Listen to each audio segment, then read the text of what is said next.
எல்லோருக்கும் வணக்கம் நேயர்களே. இந்த வீடியோவில் என்ன தெரிந்து கொள்ள போகிறோம் அப்படின்னு பார்த்தீங்கன்னா, மிக பெருமளவுக்கு அதிர்ச்சிகரமான விஷயத்தை பற்றி தெரிந்து கொள்ள போகிறோம். நம்முடைய ராதிகாவுடைய மற்றும் சரத்குமாருடைய மகள் வரலட்சுமி சரத்குமார் தன்னுடைய கடைசி நேரத்தில் முதலமைச்சர் விஜய் அவர்களுக்கு ஃபோனை போட்டு ஒரு அதிர்ச்சிகரமான விஷயத்தை சொல்லியிருக்கிறாங்க. மிக பெருமளவுக்கு பரபரப்பை இந்த விஷயத்தை ஏற்படுத்தியிருக்குது. எல்லாத்துக்கும் மேலே முதலமைச்சர் விஜய் அவர்கள் கொடுத்த பதில் மிக பெருமளவுக்கு பரபரப்பை ஏற்படுத்தியிருக்குது. வரலட்சுமி சரத்குமார் அவர்கள் தன்னுடைய கடைசி நேரத்தில் யார்கிட்டையுமே பேசாமல், தன்னுடைய அப்பா கிட்ட பேசாமல், தன்னுடைய அம்மா கிட்ட பேசாமல், முதலமைச்சர் விஜய் அவர்கள் கிட்ட பேசி என்ன விஷயத்தை சொல்லியிருக்கிறாங்க, அவங்க சொன்ன அந்த கடைசி விஷயம் என்ன, அதிர்ச்சிகரமாக முதலமைச்சர் விஜய் கொடுத்த பதில் என்ன அப்படிங்கிறதை பற்றி இந்த வீடியோவில் நம்ம தெரிந்து கொள்ளலாம். வாங்க வீடியோக்குள்ளே போகலாம். நீங்கள் நம்முடைய சேனலுக்கு புதியவராக இருந்தால் சப்ஸ்கிரைப் பண்ணுங்க. நேயர்களே, தொடர்ந்து பார்த்தீங்கன்னா ராதிகாவுடைய ஃபேமிலியிலேருந்து பல பிரச்சனைகள் ஏற்பட்டுக்கிட்டே தான் இருக்குது. இதற்கு முன்னாடி பார்த்தீங்கன்னா ஏற்கனவே ராதிகா அவர்கள் குஷ்புவுடைய மகளை பற்றி என்ன சொல்லியிருந்தாங்கன்னா, குஷ்பு உனக்கெல்லாம் அறிவு இருக்குதா, ஒரு அம்மாவா நீ தான் உன்னுடைய மகள் பெருமையாக இருக்கிற மாதிரி உன்னுடைய மகள் தலை நிமிர்ந்து நடக்கிறதுக்கான அனைத்து வேலைகளையும் பண்ணணும். இன்றைக்கி உன்னால் பாரு அவள் டெப்ரெஷன் ஆகி மருத்துவமனையில் அனுமதிக்கப்பட்டிருக்கிறா, உனக்கெல்லாம் வெக்கமாக இல்லை அப்படிங்கிற மாதிரி கேட்டதுக்கு குஷ்பு அவர்கள் என்ன சொல்லியிருந்தாங்க அப்படின்னு பார்த்தீங்கன்னா, என் மகளை எனக்கு பார்த்துக்க தெரியும், ஓ மகள் வரலட்சுமி சரத்குமாரை பாரு, எங்கேயோ எவனையோ ஒருத்தனை கட்டிக்கிட்டு இன்றைக்கி எவ்வளோ கஷ்டப்படுறா, அது சரி நீ சொந்த அம்மாவாக இருந்தால் இதெல்லாம் சரியாக பண்ணியிருப்பியே, நீ தான் சொந்த அம்மா கிடையாது அப்படின்னு சொன்ன உடனே ராதிகா அவர்களுக்கு கோபம் வெடிச்சது பாருங்க. அதன் பிறகு குஷ்புவை பற்றி பல ரகசியங்களை வெளியிட்டுட்டாங்க. இப்படி ராதிகா மற்றும் குஷ்புவுடைய சண்டை மிக பெருமளவுக்கு சமூக வலைத்தளங்களில் போயிட்டு இருக்கிறப்ப ராதிகா அவர்களுக்கு தொடர்ந்து பர்சனலாகவே தொடர்ந்து இந்த 2 மாதங்கள் பிரச்சனைகரமாகவே இருந்துச்சு. முதல்ல பாரதி ராஜா, அவங்க அப்பாவா நினச்ச ஒரு மனிதர் இறந்து போயிட்டாரு.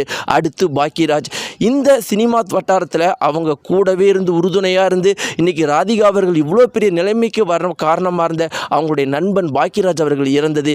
இப்படி தன்னுடைய வாழ்க்கையில் அனைத்து தூண்களும் இறந்துட்டாங்க அப்படின்னு தெரிஞ்சோடனே அவங்களால தாங்கிக் கொள்ள முடியல. இதனால் பார்த்தீங்கன்னா ராதிகா அவர்கள் மிக பெரும் அளவுக்கு மன உளைச்சலில் இருந்தாங்க. மறுபுறம் பார்த்தீங்கன்னா வரலட்சுமி சரத்குமார் அவர்கள் உண்மையாலும் அவங்களுக்கு என்னதான் பிரச்சனை அப்படின்னு பார்த்தீங்கன்னா, வரலட்சுமி சரத்குமார் அவர்கள் ஒரு 3-4 ஆண்டுகளுக்கு முன்னாடி தான் மேரேஜ் பண்ணாங்க. யாரை மேரேஜ் பண்ணாங்க அப்படின்னு பார்த்தீங்கன்னா, ஒரு மிகப்பெரிய தொழிலதிபர், அவர் ஏற்கனவே ஜிம்மில் ரொம்பவே வெறி கொண்டவர். அப்படிப்பட்ட ஒரு மனுஷனை தான் வரலட்சுமி சரத்குமார் அவர்கள் மேரேஜ் பண்ணாங்க. இத்தனைக்கும் அவங்க தமிழ்நாட்டை சேர்ந்தவங்களும் கிடையாது.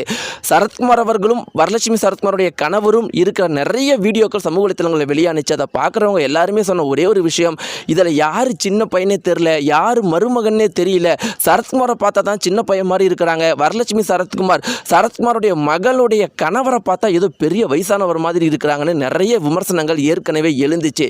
இப்படி இருக்கிறப்ப தான் இப்போ இவங்க இருவருக்கும் இடையில் ஒரு பர்சனலான பிரச்சனை ஏற்பட்டிருக்குதான். அதன் பிறகு இப்போ அவங்க நம்முடைய தமிழகத்தில் வந்து தனியாக வசிச்சுட்டு இருக்கிறாங்க வரலட்சுமி சரத்குமார் அவர்கள் அப்படிங்கிற ஒரு தகவல் ஏற்பட்டிருக்கு. ஆனால் நெருங்கிய வட்டாரங்கள் என்ன சொல்கிறாங்க அப்படின்னு பார்த்தீங்கன்னா, வரலட்சுமி சரத்குமார் அவர்கள் நிரந்தரமாக அவங்க கணவரை விட்டு பிரிஞ்சு வரல, ஒரு சின்ன மனஸ்தாபம் தான் அப்படிங்கிற மாதிரி சொல்லியிருக்கிறாங்க. இப்படி இருக்கிறப்ப தான் வரலட்சுமி சரத்குமார் அவர்கள் ரொம்பவே டெப்ரெஷன் ஆகி மருத்துவமனையில் அனுமதிக்கப்படும் போது அவங்க என்ன சொல்லியிருக்கிறாங்கன்னா, எனக்கு இப்போ எங்கள் அம்மா கிட்டேயோ அப்பா கிட்டேயோ இல்லை நெருங்கிய உறவினர்கள்கிட்டயோ நண்பர்கள்கிட்டயோ பேசணும்னு தோணல, நான் சிஎம் விஜய் கிட்ட பேசணும் அப்படின்னு சொல்லியிருக்கிறாங்க. அவங்க சொன்ன ஒரே வார்த்தையை கட்டையிலையாக கேட்டுட்டு உடனடியாக முதலமைச்சர் விஜய் அவர்களுக்கு ஃபோன் செய்யப்பட்டுச்சு. முதலமைச்சர் விஜய் அவர்கள் லைனில் வந்திருக்கிறாங்களாம்.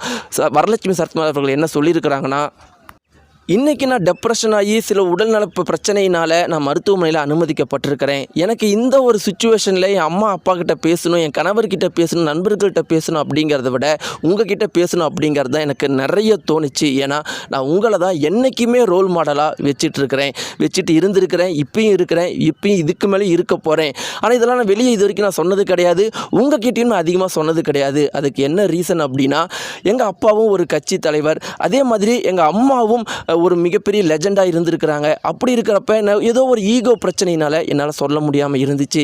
ஆனால் இப்போ நான் ஏன் அப்படி சொல்கிறேன் அப்படின்னு பார்த்தீங்கன்னா, எனக்கு உங்களை ரொம்பவே பிடிக்கும். நீங்கள் வாழ்க்கையில் எவ்வளோ கஷ்டப்பட்டு இவ்வளோ பெரிய இடத்துக்கு நீங்கள் வந்திருக்கிறீங்க. உங்களை தான் நான் சின்ன வயசுலேருந்து ரோல் மாடலாக நினச்சிருக்கிறேன். இன்றைக்கி நான் மருத்துவமனையில் அனுமதிக்கப்படும் போது எனக்கு உங்ககிட்ட தான் பேசணும், ஒரு அண்ணனாக உங்ககிட்ட பேசணும் அப்படின்னு ரொம்பவே ஆசையாக இருந்துச்சுன்னு சொன்ன உடனே நம்முடைய முதலமைச்சர் விஜய் அவர்கள் என்ன சொல்லியிருக்காருன்னா, அதெல்லாம் உங்களுக்கு ஒன்றும் ஆகாது. உடல்நிலை நல்ல நிலைமையில் தேறிடும். எனக்கு உங்களை பற்றி நான் நிறைய உங்கள் அம்மாக்கிட்ட கேட்டிருக்கிறேன். நீங்கள் என்னென்ன பண்ணுறீங்க, என்னென்ன படிச்சிருக்கிறீங்க, அடுத்து என்ன பண்ணுறீங்க அப்படின்னு அப்பாக்கிட்டேயும் அம்மாக்கிட்டேயும் கேட்பேன். நீங்கள் எப்போ வேணால் வந்து என்னை பார்க்கலாம். நீங்கள் முதல்ல உடலை பார்த்துக்கோங்க அப்படின்னு நம்முடைய சிஎம் விஜய் அவர்கள் சொல்லியிருக்கிறாங்க. இப்போ நம்முடைய வரலட்சுமி சரத்குமார் அவர்கள் ரொம்பவே நல்ல சந்தோஷத்தோட உடல்நிலையோடு இருக்கிறாங்களாம். இந்த ஒரு குறிப்பிட்ட விஷயம் மிக பெருமளவுக்கு வைரலாக போயிட்டுருக்கு. நேயர்களே, நம்முடைய சிஎம் விஜய் அவர்கள் சொன்ன இந்த வார்த்தைகளை பற்றியும் வரலட்சுமி சரத்குமார் அவர்கள் சொன்ன இந்த வார்த்தைகளை பற்றியும் உங்களுடைய கருத்தில் கண்பத்தை தெரிவிங்க. நன்றி.